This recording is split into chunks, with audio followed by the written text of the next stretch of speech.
These investments are critical to be able to embed the energy system of today, but also to be able to build the energy system of the future, one which we hope will be lower and lower carbon. There is nothing more important than stability and predictability in that context. Welcome to Energy 360, the podcast from the CSIS Energy Security and Climate Change Program at CSIS. I'm your host, Lisa Hyland. This week, I'm pleased to share a special episode from our recent event with the CEO of Shell, Wael Sawan. Wael talks with Joseph Majkut, director of the CSIS Energy Program, about the future of the energy transition, the role of natural gas, particularly LNG, in ensuring energy security, and the need for stable policies and reliability when making energy investments. Dr. John Hamre, CEO of CSIS, opens the event. Enjoy the discussion. Good morning, everybody. Welcome. Really delighted to have you all here. This is going to be really an interesting conversation. I've had the privilege of talking with Mr. Sawan here for the last couple of minutes, and you know, I always look for some nugget, you know, every day that says, "Wow, this was really a good day." And I got it this morning in this conversation, and he said something. He said he heard, I don't know who said it. I'll credit Mr. Sawan. Pessimism is irresponsible. And I think that's really an interesting way to think about how we should be thinking about our own future. You know, pessimism is irresponsible. It's ceding to other forces, things beyond our control, and we have human agency. You know, we should be doing something with that. We're talented, creative people, and we ought to use it for this complex world we're in. And so pessimism is irresponsible. We're going to probably talk about a lot of things today that some people are pessimistic about. I don't know. I'm looking forward to the conversation. This could be fun, you know. And I was saying to Mr. Sawan that, you know, it's a modern CEO, and especially an energy CEO, has got the most complicated compass to navigate these days. You got 4 cardinal points. You know, shareholder value, okay, that's true north. You got to keep that in line. But now we've got to talk about energy transition. That's unavoidable, you know. But how? The timing, the azimuth isn't in doubt, but the pace, quality of it is certainly a question. You get energy security, you know, and if we've seen over these last 2 to 3 years, that's a pretty premier thing when all of a sudden markets become profoundly disturbed and unsettled. And then, of course, you've got the health and integrity of your own company, and how do you have that moving forward? I mean, we've got, you know, 4 cardinal points, and they all point north. You know, this is complex. There's a complex compass to have to navigate with. He's doing a brilliant job with it, and we're really fortunate that he's here today to share his insights. So I'm going to turn it to you, Joseph, to get the content of this going. My role is ornamental, but I look forward to getting out of the way and then listening to this conversation. Thank you. Thank you kindly, Dr. Majkut, for the benediction, and thank you, everybody, for joining us here, both those guests live streaming as well as those here in the audience. We'll have an opportunity for audience questions for those in the room in a few minutes, so please think about what questions you have for Mr. Sawan. I've got a few, then I get to, as the moderator, get to start. First of all, it's my job to welcome you to Washington. I'll admit I'm always a little puzzled. You know, CEOs can choose to go a lot of places. Washington can be a challenging spot. So that you're here this week, what are you hoping to learn? What's the message that you're bringing to the city? Yeah, thanks, Joseph. Firstly, good morning, everyone. Let's agree at the start, just call me Wael. This Mr. Sawan makes me feel well beyond my years, so thank you for that. I think undoubtedly Washington is the capital of the energy world. Decisions being made here have massive impacts, not just in the US, but across the world. We see it, for example, with the LNG decisions being taken here, and how many parts of the world, including where we are based in Europe, the impacts are massive. But also the energy transition. A lot of the capital sits here in DC or is influenced by what is decided in DC. Not to mention energy security, not to mention geopolitics, and many other realities that we have to contend with on a daily basis. So it's important to be in DC. My message is one of pleading for stability and predictability in the energy system. When we make investments with usually as a minimum a 15, if not 25, 30-year horizon.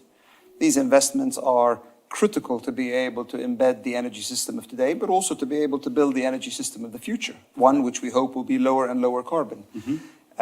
There is nothing more important than stability and predictability in that context. So that's one of the discussions that we typically have.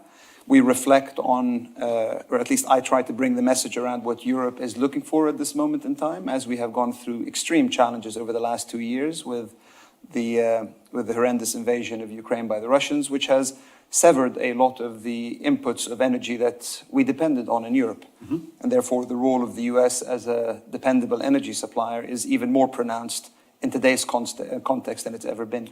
So those are some of the issues that we touch on, Joseph. Incredible. I mean, a lot to cover there in the context of this conversation. But it's important to note, you took over as CEO of Shell last year, January 23. I've been reading a lot of your letters, the annual report, the Pathway to Net Zero report published in March of this year. A lot of your communication is focusing on value and less emissions. I'd love for you to explain kind of, as a large integrated international company, that seems to be the way you're balancing two of the cardinal directions that Dr. Hamry is talking about. Can you tell us a little bit more about how, in the context of the last year and a half, Shell's made strategic decision-making trying to meet those two goals? I think you characterized it really well. I mean, the tagline for us is more value with less emissions. And of course, our reality is much more complex than 4 words. But we try to distill it so that we can actually create a North Star for the organization to be able to navigate towards. And so how do I think about more value with less emissions? I think on the more value side, it's critical to recognize that both in conventional oil and gas developments, as well as in the energy transition, we need to be able to see returns on the investments we make to be able to continue to earn the right to make those big capital investments that we need to make. Shell invests around $22 to $25 billion a year at the moment. That's a lot of money to be able to steward on behalf of shareholders, and we need to be able to have established the trust that deserves the sort of capital that we attract. And so we continue to invest. In particular, we see a big growth opportunity for LNG, which straddles both more value and less emissions because of the opportunities that LNG brings, in particular within areas like Asia, which is massive growth in LNG demand, but also that LNG is typically replacing coal. So significant emissions reductions as a result of that. We're looking to hold our liquids production or oil production flat as we continue to see a growth in oil, but up to a certain point, likely in the 2030s, where we might see a plateau by that stage. And then at the heart of our transformation is what I would call our downstream renewables business. And there we are fundamentally rewiring the entire infrastructure we have to be able to serve what will be lower carbon demand, is what we believe, from our customers. Important to recognize that it'll move at different paces in different places. So Europe is moving slightly ahead of other areas. China is moving in a positive direction in certain areas. So we're having to modulate depending on the specific location that we operate in. It's very interesting. I've been reading a lot over the last few weeks.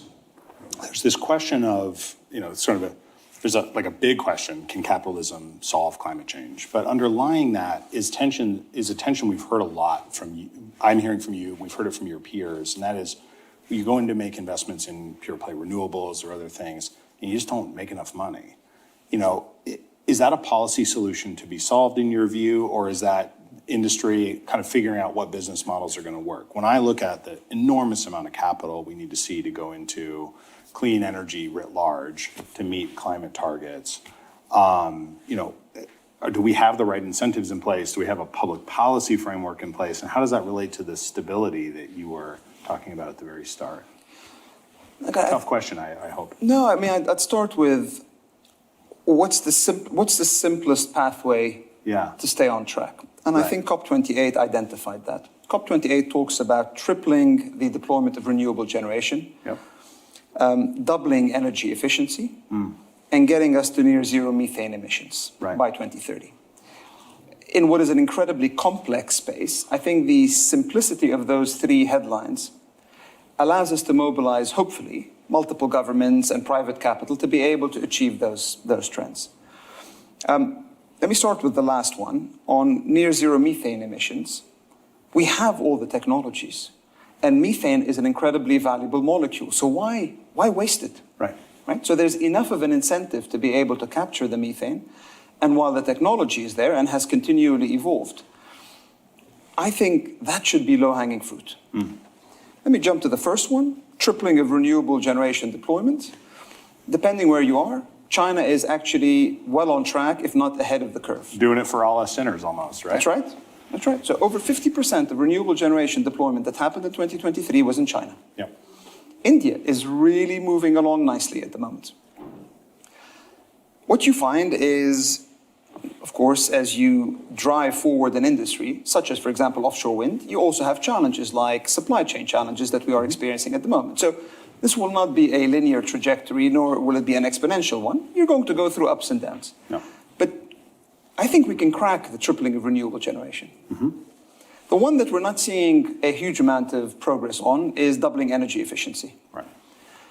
And that's the choices you and I make, Joseph. That's the choices we all make. That's the choices companies make. Yeah. And what we are not yet seeing is a significant inflection point in that space. That's, by the way, not to say, hey, the burden of responsibility sits with others. Right. This is a collective responsibility. I do think you need to be able to have appropriate incentives. And so for those who are sort of asking whether capitalism is going to crack it, I think capitalism is at the essence of how you're going to be able to allow the markets to create the appropriate incentives for the outcomes to materialize. But you might need to be able to nudge it with things like the Inflation Reduction Act or the EU Fit for 55. Right. Because you're competing against what is in a very strong incumbency for coal, oil, and gas. And that's not because of, sometimes it's sort of characterized as the interests of a few. Oil and gas are energy dense, easy to be able to transport, high value molecules. And that's why they have achieved what they have achieved in the energy system. Right. So to be able to counter the forces of gravity, you're going to have to create new forces. And that's where some of the support that governments are putting in place hopefully will catalyze some of those movements. And over time, as you build up the scale, as we've seen in solar and wind, you will be able to establish value pools that are investable for companies all around the world. Right. So I'm hopeful. Yeah. It's just a question of making sure that we follow through on the promises and that we have the stamina to be able to do this for many more years to come. And what role do you see for learning? I mean, one of the things that, as a think tank, our charge is sort of trying to figure out, as the government is making interventions, what's working, what's not, how do you make adjustments? How does that process look like on the firm side? I think you've hit the nail on the head with the term learning, I think, is the biggest thing that we, from a cultural perspective in Shell, believe is going to help us navigate the coming 20, 30 years. Yeah. The previous chapter of Shell around oil and gas exclusively, we had established a certain set of expectations, a certain set of assumptions, which allowed us to do what we have done for 20, 30 years. But today we're going into uncharted territory in certain areas.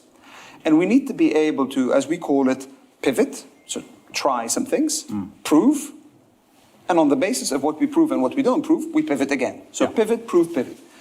At the heart of that is a learning culture, what we call a learning mindset in the organization.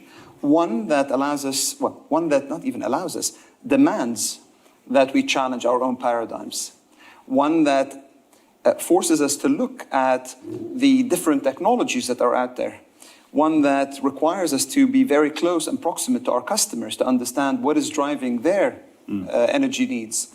One that requires us to be very close to governments, because government policy will influence which technologies might take off and which might not. And that can be heterogeneous around the world. Absolutely. Right? That must be both fascinating and then but firms like yours are going to drive learning across borders, I think, in ways that are underappreciated. That's right. So I think there's a lot of difference across countries, but there are some strands which I believe are consistent. One, maybe the biggest one, is the volatility in the energy system, in my mind, will only grow. Yeah. Driven by, one, the intermittency of renewables. As you move to a more and more intermittent grid, you're going to have the volatility when the sun is shining versus when the sun is not shining, when the wind is blowing versus when it's not blowing. Battery technology is really improving, but we can still capture maybe 2 hours of storage, not a lot more. Yeah. But then you have geopolitical trends that we see, you have other discontinuities that we see, such as the Red Sea realities at the moment, and that is going to create a more volatile energy system, and therefore there is going to be a premium for flex, for the ability to be able to have some stability through what will be a volatile system. So, perfect setup for the next area I wanted to talk about, which is the sort of the profound uncertainty in what the future of the energy system looks like. If you look at forecasts that come from very credible groups, kind of designing scenarios in different ways, and analysts can argue about how they do that, but you look at natural gas consumption in 2050 globally, and the range in credible estimates of the size of global gas consumption is larger than today's gas consumption. Correct. Right. It's just, remarkable uncertainty to have to invest against. LNG, I think, will play a big role in that world. Shell is a large player in LNG, and as you know, the status of the U.S. as now the largest exporter is causing some political challenges here in Washington with the export pause. There's questions about the U.S.'s responsibilities with respect to upstream emissions, downstream emissions. I'd love to hear your thoughts on how Shell is seeing LNG in the context of the age of transition, and in particular where you see growth in the marketplace, and then your thoughts on emissions abatement in that space as well. I'd start by acknowledging and agreeing with what you said, which is the range of forecasts is a wide one. Yeah. If I'm honest with you, we do a lot of scenario planning in Shell. You invented it. We invented it a long, long time ago. And what you find is, while it's a fantastic intellectual exercise, as you get to the real world and you are seeing the level of change and the level of discontinuities we see, one has to have the humility to recognize that it's tough to predict 2-3 years out these days, let alone 26 years out. And therefore, we have to be able to indeed have a forward-looking view, while also keeping resilience and optionality as different things evolve over time, and we need to be able to respond to them. On LNG, we see LNG playing a critical role in the transition. So today, LNG makes up around 12 to 13% of the overall gas that's sold. We see that getting to around 20+% in the next couple of decades. And why is that? A few reasons. One is, if we are to truly move towards the lower carbon energy system of the future, the largest growth trajectory for energy demand is in Asia. And the biggest source of fossil fuel that is underpinning that at the moment is coal. And gas, LNG, is a great substitute to be able to achieve both the outcomes that coal can help you achieve, from a stability of the grid perspective, from the ability to be able to flex up and down, but can do so with half of the overall emissions that coal brings. So that's one big demand center. Secondly, there's a number of countries which have built infrastructure on the basis of domestic gas consumption, domestic gas production at the time, that are running out of gas.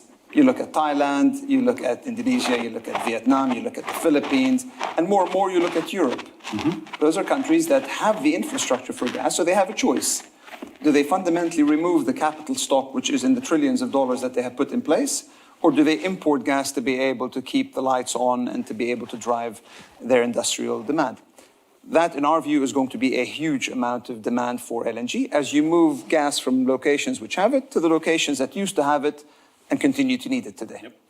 And so, for those reasons and a lot more, not to mention the stability that gas brings to many of these intermittent renewable generation sources, we think LNG has a big role to play. And so this is mostly a power sector, maybe some industry. I would actually say it's more industry than power. Okay. Though it has a role to play in power.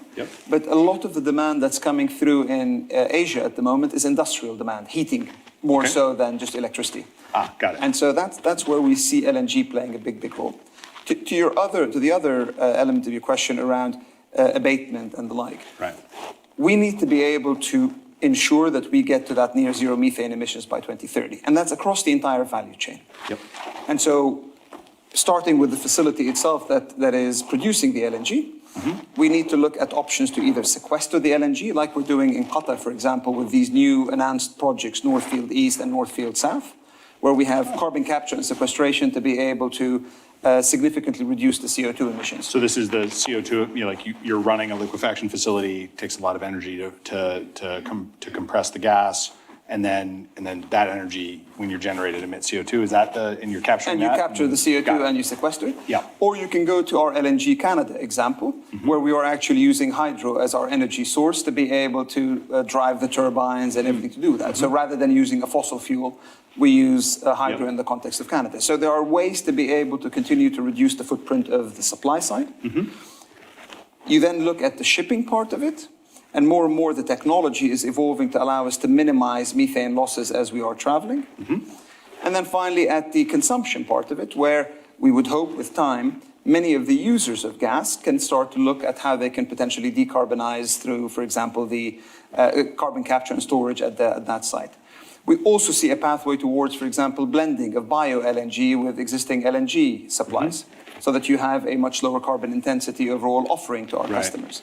You have offsets as an example, and so on and so forth. So the ultimate prize is taking existing infrastructure with drop-in fuels that are much lower carbon intensity to be able to meet the growing demands of our customers. I mean, I sometimes sit back and think, the U.S. is so well positioned in the LNG space. We just have this resource, right? And we've built and are continuing to build a pretty significant export capacity in terms of volume. Is it fanciful to think this is going to be an important energy source for decades to come? We can use carbon capture on the demand side to help reduce emissions. Those are technologies we're innovating here under the IRA.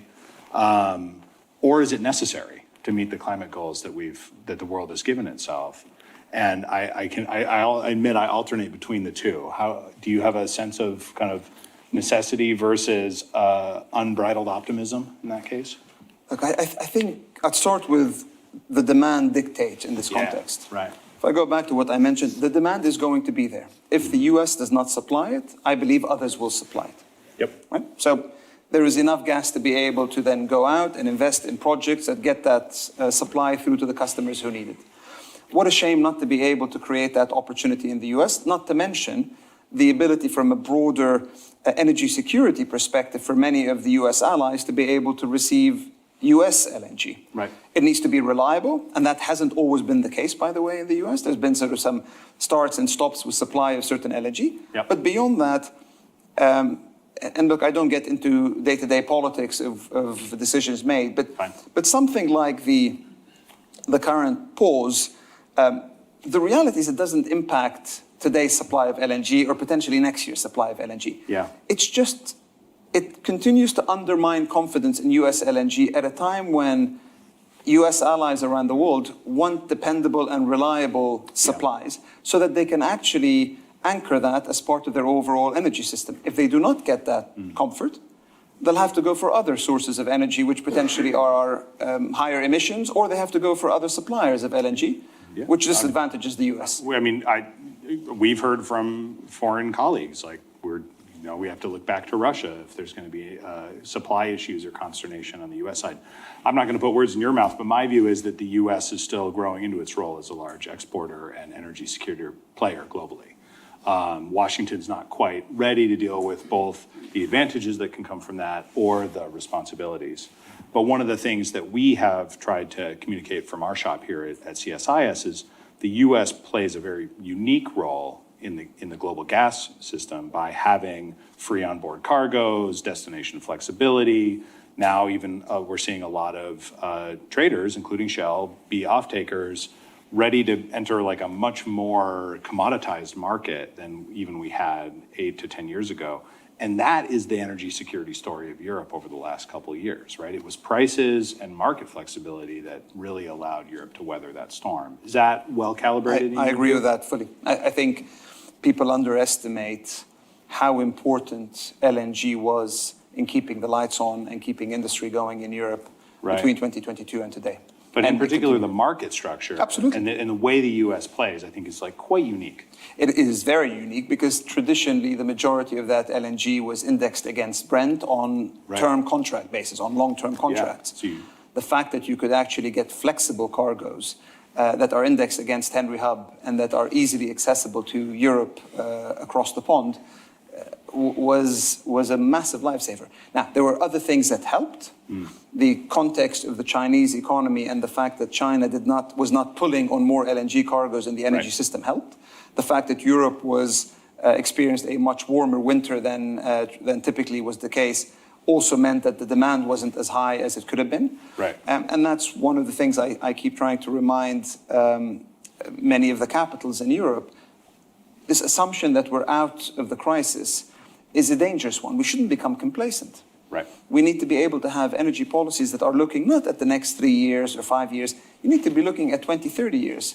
The investments in the energy system cannot be looked at in short-term sort of government cycles. Right. You need to look across multiple administrations to be able to achieve that security and confidence. And in an age of expected volatility and uncertainty and a lot of heterogeneity, my guess is that governments are going to have to be willing to pay a little bit of a risk premium, right? To be ready to deal with that, with volatility or further interruption, right?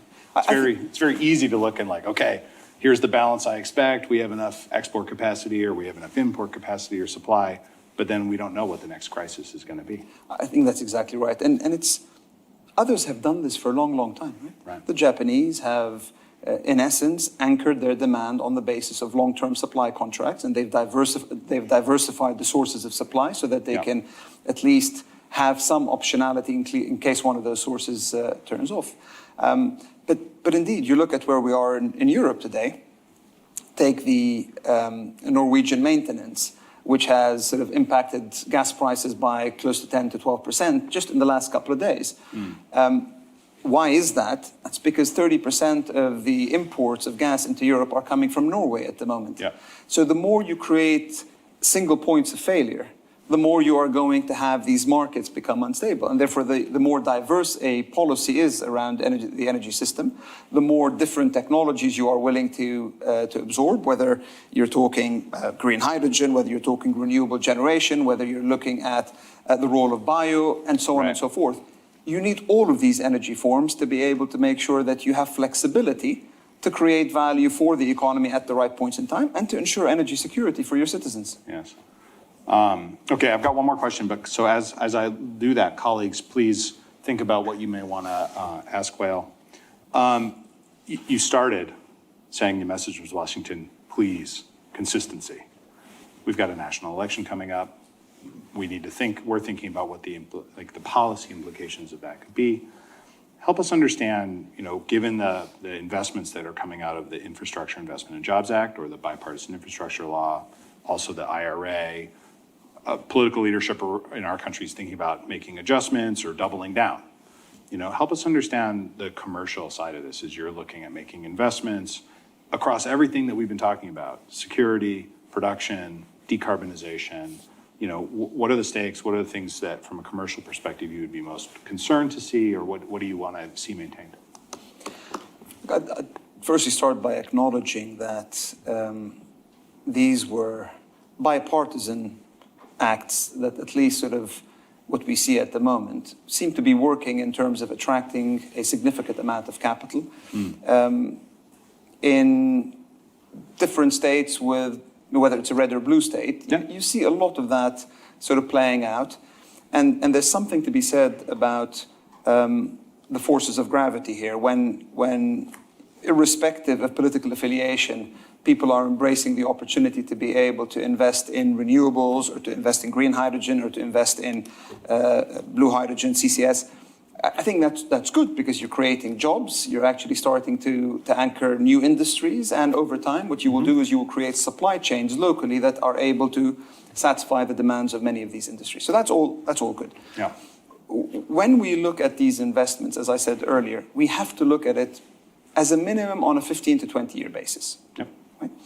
Which means whatever the next administration ends up being or the administration after that, we cannot be myopic and just look at what's the political narrative. We have to look at the forces of gravity and say, okay, if we were to invest in green hydrogen here or in blue hydrogen, how competitive can we be against the alternative? Yeah. If some of the incentives are taken away, are we able to continue to survive or not? And therefore, how do we actually pace the level of investment that we have to create the right options at the right points in time? There are some areas, for example, in renewable generation, where we see value pools are healthy. Yep. So we have around 40 gigawatts pipeline at the moment in our key sort of solar and battery storage company called Savion in the US, which continues to invest through the cycle. Yep. On areas like green hydrogen or blue hydrogen, we're still waiting for the appropriate signals to get the confidence that is required, but we want to lean into that space, and we have some plans that we are looking to develop. CCS, we're also looking at. And clearly, we will need to see where the narrative moves in the next 12 to 16 months. Yeah.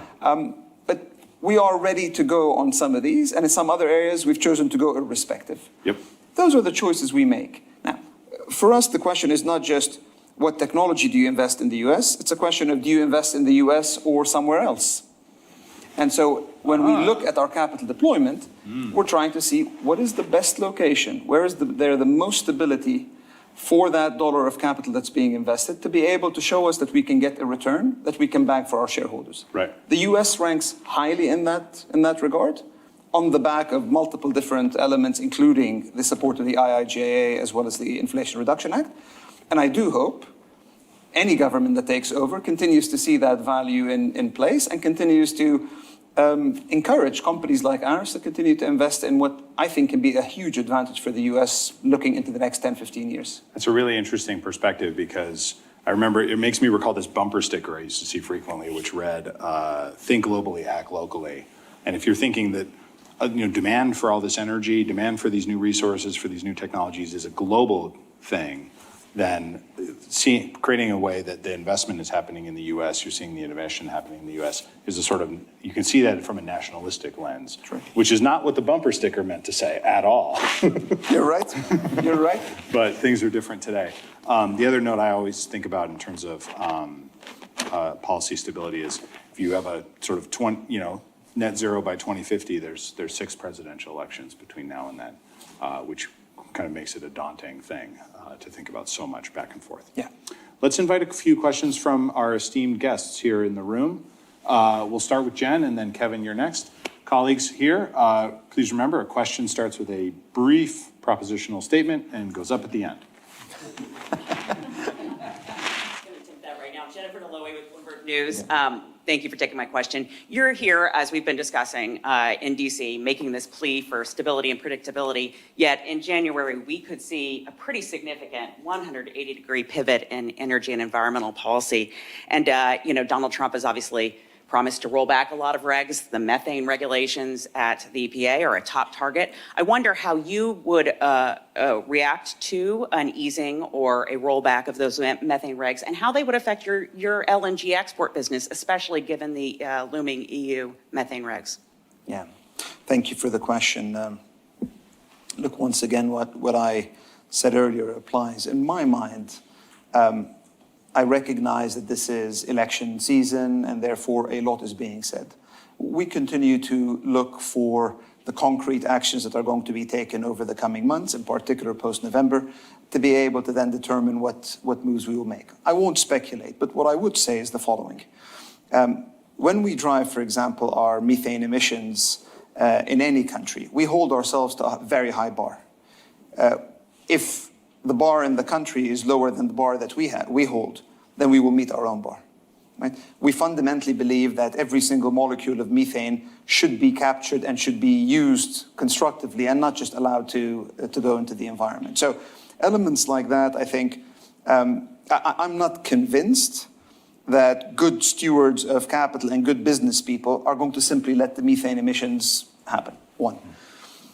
From an LNG perspective, I think the train's left the station in terms of the momentum of the US LNG and the incredibly important role it plays today in the world. I mean, you look past 2025, the 2 largest suppliers that make up 85% of the new supply that's coming into the global market are Qatar and the US. Right? These are terrific opportunities, of course, for value creation for the US, but beyond that, the strength of energy security this affords US allies is critical. irrespective of what administration is in place. We approach this in a tempered way, waiting to see what actually happens, and then being able to sort of pivot as we need to, but with very, very clear fundamentals that we will not lower our own standards, and at the same time, we will continue to drive what we think is a uniquely positioned US LNG market for offtake to the rest of the world, a rest of the world that is massively depending on what the US can do and what the US has done over the past few years, and I hope continues to do in the coming years as well. And then we've got a question over here.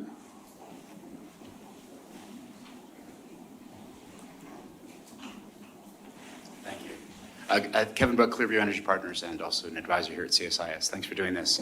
Joseph mentioned, I think, a tension between deglobalization and decarbonization.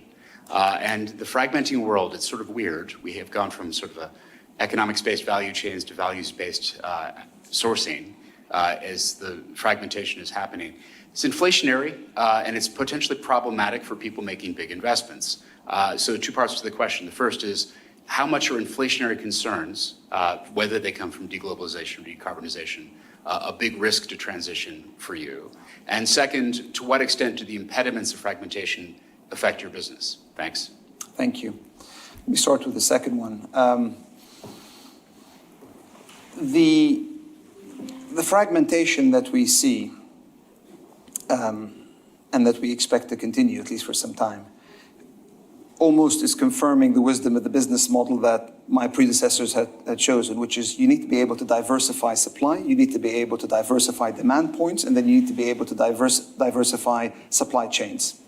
Because as you start to see that fragmentation materialize, and as you start to see different coalitions forming from a geopolitical perspective, trade flows will start to move in different directions than maybe they have historically done. And we've seen that, of course, over recent years, whether it's trade flows across the Red Sea, whether it was trade flows on the back of Russia, and you see now lots of that gas ending up in different parts of the world, still satisfying the demand of the overall energy system, but fundamentally different flows. We have established ourselves as the leading energy trader in the world. That is the conviction that we have in our trading and optimization model. Your ability to be able to have infrastructure, including storage and pipelines, along with multiple longs and multiple shorts, will allow you to navigate what is going to be an increasingly complex energy system, is my conviction. When it comes to the first part of your question and what we see around that fragmentation in terms of supply chains and the like, what I would say is I don't believe the energy transition is going to be linear. I think you're going to have starts and stops, which is why we believe in a multi-energy model. And what do I mean by that? A few years ago, it was all about offshore wind. Offshore wind is going to be the answer for everything. Now it's all doom and gloom around offshore wind. I don't think either is right? Supply chains will correct.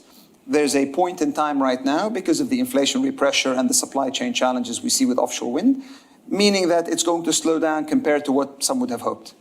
But I don't see that slowdown in an area like solar, though at some point you might see similar supply chain pressures in solar.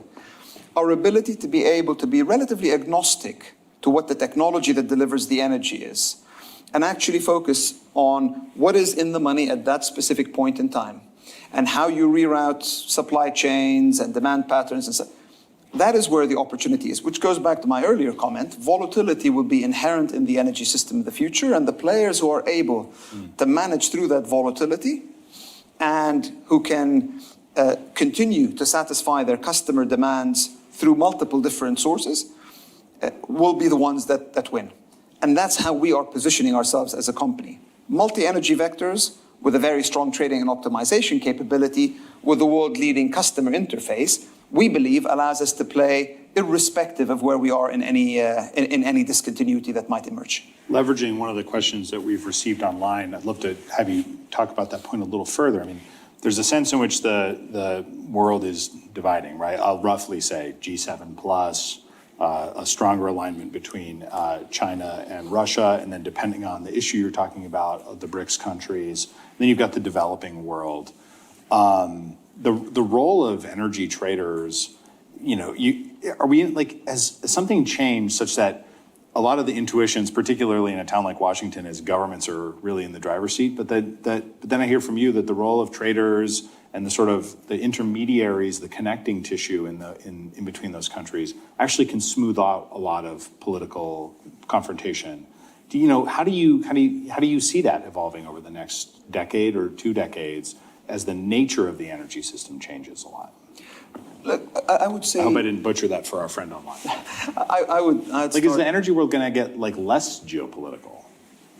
Maybe is the big question. No, I don't think so. I mean, I think firstly, we are takers, not shapers in that sense, right? Okay, so right. The shapers, I think, are government policy, customers, and we as traders of energy need to be able to adapt to those realities. The demands of a market like Indonesia are fundamentally different than the demands of a market like Europe, and so on and so forth. So we need to be able to adapt to if the governments in Europe, let's say the EU Commission, decides I'm not going to allow this sort of biofeedstock into Europe. Right. That fundamentally changes where that biofeedstock that we have sourced is going to go, and we will adapt to those realities. What we will do is we will lubricate the energy system to be able to make sure that as those discontinuities take place, we will be able to adapt and change. Yeah. But it's not just, by the way, discontinuities from a geopolitical perspective. There is arbitrage in policies. Governments set policies that incentivize certain elements at the detriment of other elements. We are constantly having to study this evolution of government policy, customer uptake, global patterns, and having to be able to then shape our own businesses to be able to meet those emerging demands. Excellent. Thank you very much. We've got some hands up. We'll go over here just for proximity. Gentleman in the front, and then Aaron will come to you. Hi, Corbin Heyer, E&E News. I have a question about one of your competitors. So Exxon is currently engaged in some litigation against some of its shareholders over climate goals.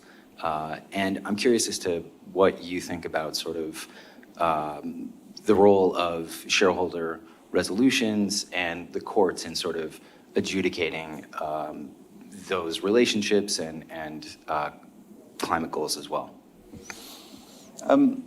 A question much better directed to Darren, I suspect, than myself. What I would say from a Shell perspective, we have our fair share of resolutions. We have our fair share of litigation. Let me start with the resolutions. We had a follow this led resolution, which was submitted to our AGM. That was the 8th year in a row that it's been submitted. We welcome shareholders' voice. And by the way, resolutions aren't the only way to bring that voice across. We are engaging with our shareholders regularly, and we are listening to what they expect of us. And we are trying, with the limited wisdom that we have, to be able to navigate through those difficult demands. Our shareholders, of course, are indeed wanting more value, more, whether from a share price perspective or how we think about share buybacks or the like. And they're also looking for less emissions, which very much aligns with how we have set up the company to go. But management, and particularly the board, need to be able to have the latitude to be able to achieve that without these blunt instruments that are set with singular, unique requirements that don't necessarily see the complexity of the energy system and the multiple elements that a board like ours is trying to grapple through. When it comes to litigation, of course, we will, as any company, will defend our rights. We continue to believe, putting both of those elements aside, we have said explicitly we want to be the investment case through the energy transition. We are driving what we think many actually want. And I recognize that there's sometimes frustration at the pace of change, but to sort of put the obligation and the liability on one individual company, rather than recognizing this is an entire energy system that has governments, that has customers, and that has producers like ours, and trying to move that collective towards the outcomes that we want, I think is a much healthier way to go. Yet unfortunately, sometimes it becomes almost a zero-sum game, rather than what we're trying to do as a company, which is to be part of the solution. And our hope is, with time, both shareholders and those that are battling in the courts recognize that a company like Shell is truly wanting to be part of the solution, despite the narrative that sometimes people read about. Aaron, and then Tim, you'll have the last question. Thank you. Aaron Padilla with the American Petroleum Institute, API. Thank you for the investment of your time to come to Washington and, of course, as a member of API. The vision that Shell articulates on LNG would seem to be compelling for any head of state or any energy minister. When you have conversations with these policymakers and they disagree with Shell, what paradigm of thinking do they have? And what have you found to be persuasive in those conversations to seek more alignment between Shell's view of the advantages of LNG, whether energy or climate, and the interests of the decision makers who sit at the top of the governments that you work so closely with? Brilliant question. Look, I think sometimes the disagreement stems from the fact that it is a fossil fuel, therefore it cannot be good. There's an almost absolutist perspective that some have on this, including, by the way, in some capitals in Europe. And while I respect that view, the reality is it is an energy transition, and we need to be able to transition to lower carbon solutions, such as, for example, at some point bio-LNG, and then potentially eventually into green hydrogen. But the costs are prohibitive right now to be able to have seriously competing economies and industries. So we have these open discussions. I think by and large, I would say, in particular after the tragic events in Ukraine, most capitals have sort of moved to either a firm and healthy acceptance of LNG or a grudging acceptance of LNG, right? But an acceptance of LNG. What have I learned? What have we learned as a company? I think the biggest concern that some have is that by investing in the assets that allow you to import LNG, you're creating a dependency that can no longer be let go of. People talk about stranded assets and the like. You see it in a place like Germany, where there's a thinking model of let's have an LNG terminal that one day we can convert into a green hydrogen import terminal. That's good. I mean, I think that's healthy. That does require much more upfront capital investment. The risk with it is, will you actually be able to attract the LNG? Because typically the LNG is going to go for whoever is willing to pay the highest and whoever is willing to have the longest term contracts. So are you at risk of having what is a perfect strategy that is not actually executable? But what we try to do and what we have learned is our customers continue to want lower carbon solutions for LNG. And so what has that driven us towards? We've invested in the largest biogas company in Europe called Nature Energy to be able to have a pathway towards bio-LNG that allows us to blend some of that bio-LNG with the LNG that our customers are demanding. We're looking at how we can help our customers reduce the methane emissions in their own site. That's one area that we are investing in. And we are looking more and more at synthetic LNG, which is going to be more expensive, of course. But how can we use existing LNG facilities to be able to produce synthetic LNG, which is a combination of green hydrogen with CO2 that allows us to be able to produce that. So we are now thinking 15, 20 years ahead to start to seed the solutions that will help our customers be able to transition over time. And if I can jump in, is there any room for discussion from your view with the governments or those who have concerns about stranded assets or emissions about making interventions to make sure that LNG is going to places where it can really displace coal, or it's being used sort of at the highest combined value, like highest value, least emissions, right? Yeah. And that's a matter of public policy, both for exporting countries as well as importers. I think that would be the ideal situation. Yeah. That's not what we see at the moment. Even with something, if I take the theme that you're bringing and maybe use it in the context of green hydrogen, who gets that first green hydrogen molecule? Is it the passenger vehicle? Right. Is it the truck? Is it the facility that today is using gray hydrogen? Right. Is it a new industrial complex that should be shifting towards green hydrogen? I think the market will determine that, and it'll be very, very difficult to be able to almost say, this is going to go here, except if you want to incentivize it accordingly. Right. My own conviction, if I use the green hydrogen example, is your best bet is to displace the 70 million tons of gray hydrogen that are currently being consumed in industry today by putting green hydrogen there. Right. They're already geared for hydrogen. Yep. You don't need to make massive investments, but that's what you should incentivize before you go to the next sectors. Actually, some way of being able to push the momentum through who is most likely to be the consumer of that molecule of energy, I think is a good way of doing it. But there again, you need government policy, and you need those customers to actually want to pay that incremental amount for their green molecules. Right. Yeah. I mean, like, I'm just not concerned about how Europe uses LNG. They've got the ETS. Like, it all seems like it'll roughly be fine. But I think that's a place that our government probably is under exploring the option space. Possibly, yeah. Tim, why don't we go ahead and give you the mic? Oh, you're right there. Thank you. Hi, I'm Tim Pucco, one of the energy and climate reporters here. On LNG, you've talked a lot about government policy and geopolitics and how big a force that has been for that industry's growth. But it's still, on the corporate side, a relatively newish industry, can be volatile just from some of the emerging players and frictions around that in the market. I think of the conflict that Shell has had with Venture Global is maybe the best example of that. So I'd love to hear you, if you could, just explain a little bit about how you see that type of friction just within the industry, how it compares to some of those other factors in terms of Shell's own potential for growth in LNG and beyond, and maybe more importantly, just for like the stable growth of LNG and LNG supply around the world. Thank you for that.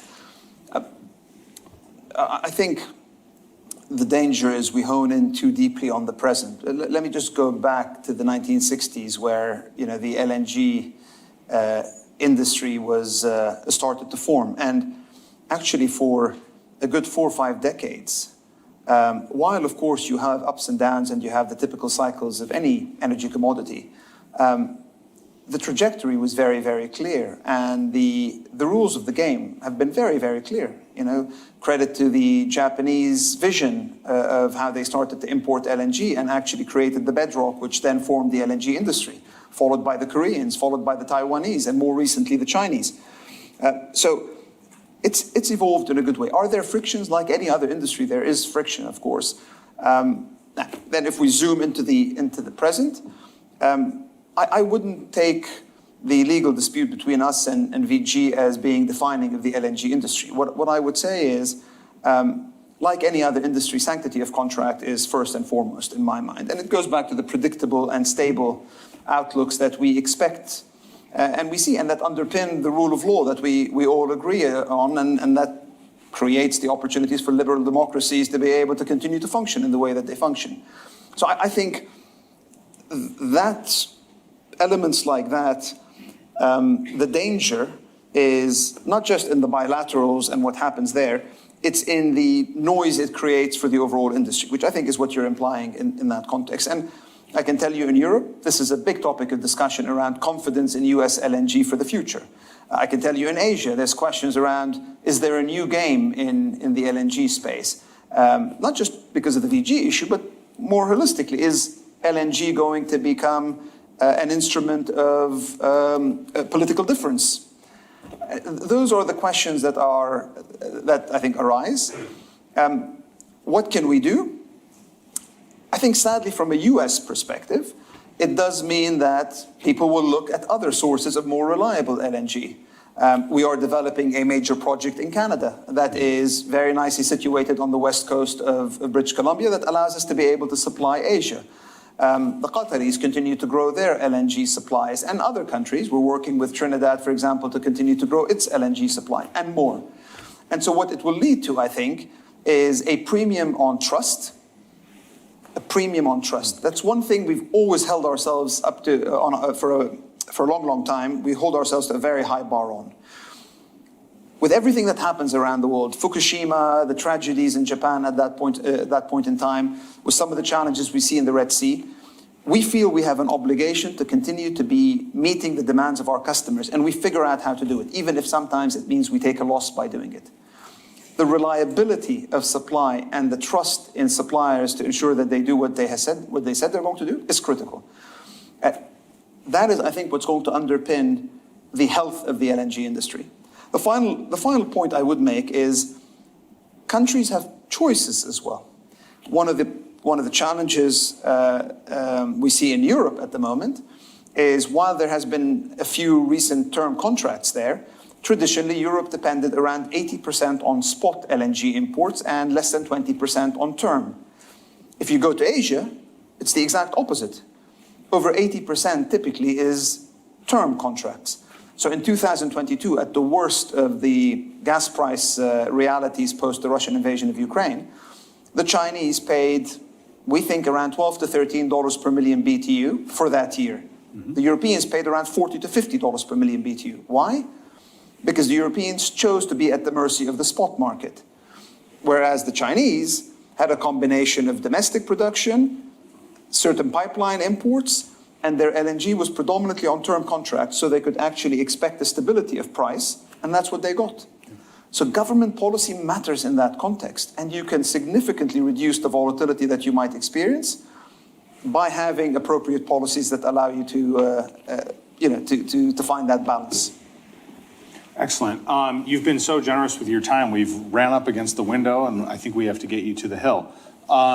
Thank you so much, Wael. It's a pleasure to speak with you today. You've offered a candid, insightful vision of your strategy and how the world is navigating the transition. So I want to thank you for that. Thank you very much for having me. And colleagues who joined us both online and in the room, if you wouldn't mind a warm appreciation.